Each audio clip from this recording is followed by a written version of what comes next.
Dos, sebuah wilayah di Agilta Drylands yang dikenal sebagai kota dosa atau kota tanpa hukum. Di antara bangunan kumuh dan juga gelap yang ada di sana, terdapat sebuah tempat yang selalu nampak terang, seakan menjadi ikon dari kota yang gelap dan juga sepi itu. Dan itu merupakan tempat dari Fredrin, seorang pemburu harta serta satu-satunya orang di sana yang dianggap sebagai ahli kurator, atau orang yang mampu menaksir harga dari barang yang mahal maupun barang yang paling langka sekalipun. Dan di sana, Fredrin nampak tengah duduk sembari melihat kompas yang merupakan peninggalan dari rekannya yang dulu.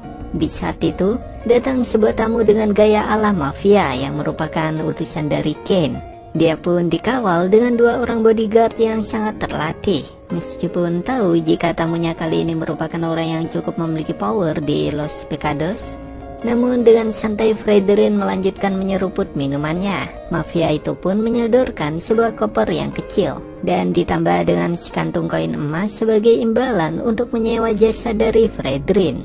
Namun dengan tenang, Fredrin mengatakan jika upah yang ditawarkan tidak sepadan dengan yang diharapkan, sehingga mereka pun menambahkan menjadi 3 kantung koin emas. Namun sekali lagi Fredrin menegaskan jika semua itu jauh dari upah yang diinginkannya. Karena merasa kesal, salah satu bodyguard mafia itu menyuruh Fredrin untuk menerima apa yang ditawarkan. Merasa tersinggung atas ucapan dari bodyguard itu pun, Fredrin menodongkan pedang besarnya dan mengatakan jika dia selalu siap untuk diajak bertarung. Tapi hal itu pastinya bukan yang diinginkan oleh Kane. Bos mafia itu menghentikan perselisihan dan menganggap apa yang diucapkan Fredrin ada benarnya. Maka dari itulah, untuk menghadapi sifat Fredrin yang kaku dan juga realistis, bos mafia itu telah menyiapkan sesuatu yang sangat diinginkannya. Dia pun membuka koper kecilnya yang ternyata menyimpan sebuah batu kristal biru yang dipenuhi oleh energi yang tak biasa. Hal itu pun mengingatkan Fredrin pada saat dia masih aktif sebagai pemburu harta.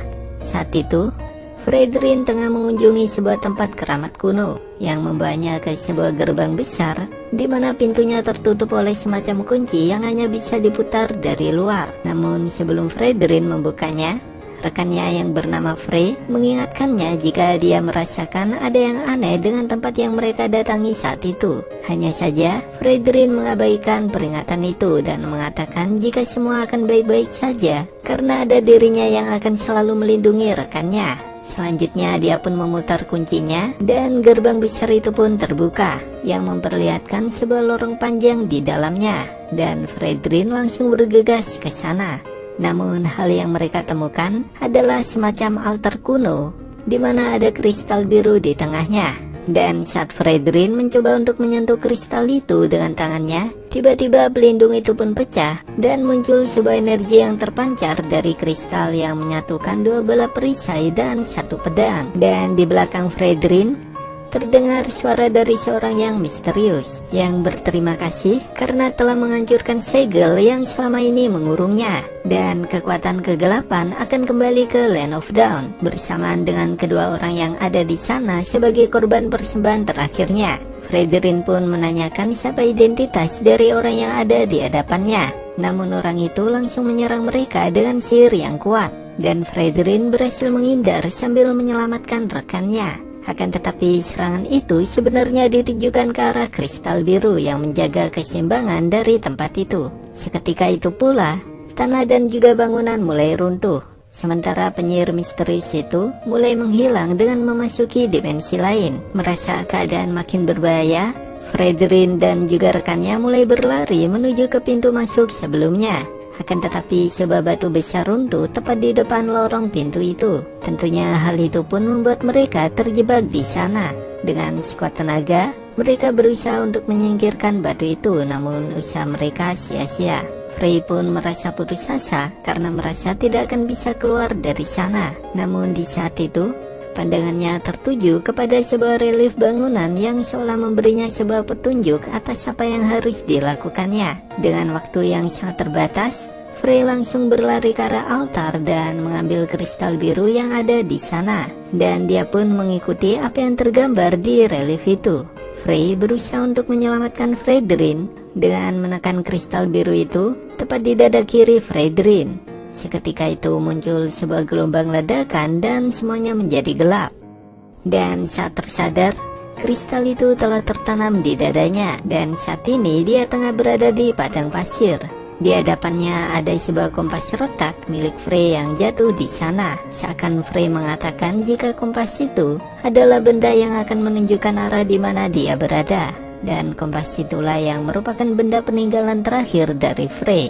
Kini, Fredrin tengah memegang kristal biru lainnya. Dan bos mafia itu pun menganggap jika Fredrin menerima tawaran darinya. Dan sebelum pergi, dia pun menyuruhnya untuk menyimpan baik-baik kristal itu. Kini setelah sekian lama, Fredrin akhirnya menemukan sedikit petunjuk tentang kristal itu. Dan dengan mempelajarinya, maka dia berharap jika itu akan menyelesaikan penelitiannya selama ini. Sebuah penelitian dan juga penyelidikan dengan tujuan untuk menemukan rekannya. Bersambung. Nah, oke. Jadi kayak gitulah kisah dari Fredrin. Kenapa sama sekali gak ada bahasan tentang Harley, Bang? Ya juga ya.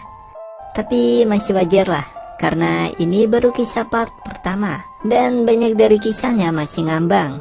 Besar kemungkinan semuanya akan mulai terkuak secara perlahan saat kisah dari part selanjutnya dirilis. Dan jika saya melihat dari info bocoran kisah Fredrin, di mana ada 6 gambar yang ada di sana, namun hanya 2 gambar yang ada dalam kisah tadi. Jadi 4 gambar lainnya akan dimunculkan di kisah berikutnya. Nah, lalu untuk latar belakang dari Fredrin, hal itu pun dimunculkannya dalam game story miliknya, di mana dijelaskan jika Fredrin merupakan anak pertama dari Duke Vance, yang merupakan ayah dari Harley. Ya, dengan begitu, maka Harley adalah adik kandung dari Fredrin. Sedangkan Leslie yang merupakan anak angkat dari keluarga Vance, dikarenakan usia Leslie lebih muda daripada Fredrin, jadi dapat dikatakan jika Fredrin adalah kakak angkat dari Leslie. Ya, hubungannya cuma sebatas itu aja ya. Jadi bukan couple ataupun hubungan romantis yang lain. Nah, meskipun terlahir dari keluarga Vance, tapi Fredrin tidak tertarik untuk mempelajari ilmu sihir. Akhirnya dia pun merantau dan memutuskan untuk menjadi pemburu harta, sampai pada akhirnya dia menjadi seorang kurator dari Los Pecados. Nah, oke. Jadi sampai di sini dulu pembahasan dari video kali ini, dan tidak lupa saya ucapkan banyak terima kasih buat kalian semua yang telah menonton video ini. Selalu jaga kesehatan dan sampai bertemu di video selanjutnya.